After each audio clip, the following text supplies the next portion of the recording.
Yusuf grew older, he became very handsome, mashallah. Zulaykha started to admire Yusuf's beauty and fell in love with him. She wanted to attract Yusuf's attention, but nothing she tried was working. Yusuf didn't spend any more time around her than was necessary.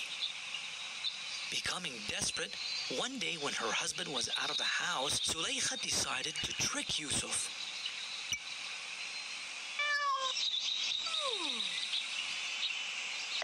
When he came to do some chores, she quickly locked the doors behind him.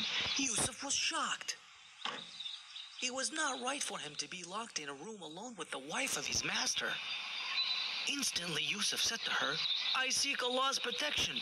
My master has looked after me and given me a comfortable place to live in. How can I then betray him? Bad people will never be successful."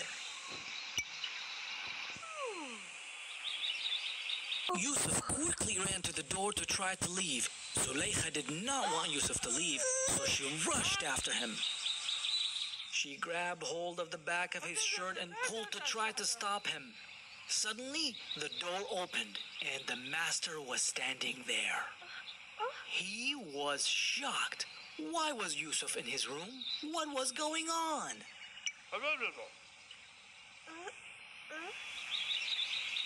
Zulaykha quickly tried to blame Yusuf. "What is the punishment for someone who tried to do wrong to your family?" she asked her husband.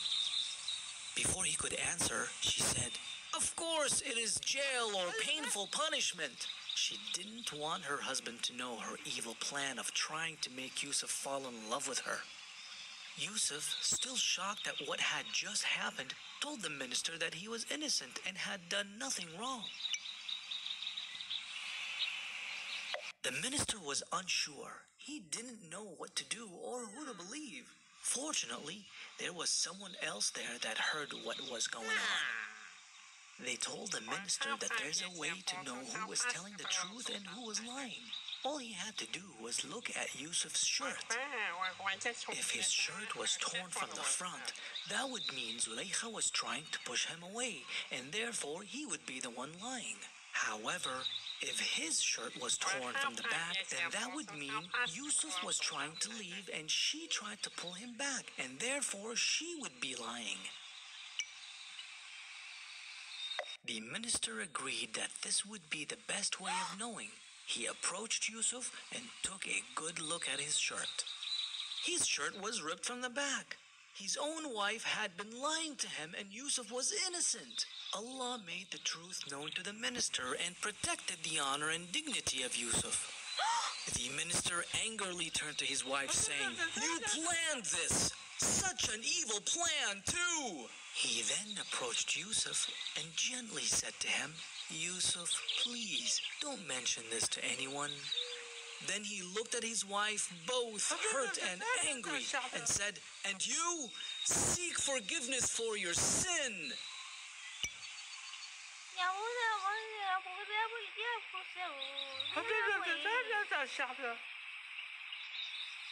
As time went by, some of the women in the city started gossiping about the minister's wife and what she had done. They would say things like, "Did you hear about the minister's wife? She's in love with her servant, Yusuf. Has she lost her mind? She must be going mad." Word traveled back to Zulaykha that people were saying that she was wrong and crazy for what she did.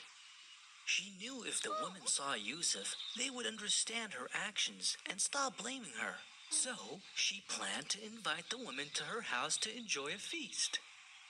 When they arrived, she had food ready and gave each woman a knife to cut with. Her plan was to call Yusuf in the room and see how they reacted.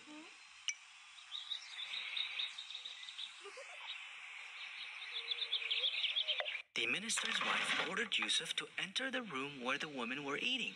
When he entered, they immediately looked up at him in awe. The beauty of Prophet Yusuf had them captivated. "How perfect is Allah!" they exclaimed. "This cannot be a human being. He must be a noble angel." While they were lost in their admiration for Yusuf, they didn't realize they had accidentally cut themselves with their knives instead of their food. Zulaykha's plan had worked. Zulaykha was amused and satisfied at how the woman reacted to Yusuf. Now they would know for themselves why she was in love with him. She told the woman, "See, you blamed me for loving Yusuf, but look what you did to your hands, just seeing him once." Their reaction made her feel confident, and without shame, she told them what she had tried to do.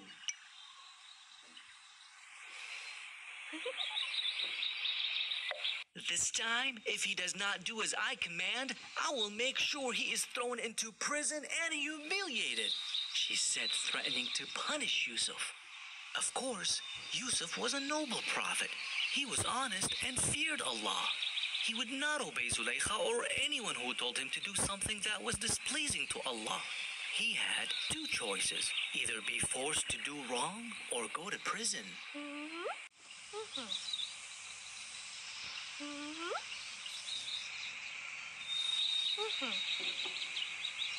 Yusuf knew that only Allah could help him, so he prayed. He asked Allah to keep him away from their evil plans. "My Lord, I prefer to go to prison than do the wrong things they are telling me to do," Yusuf prayed.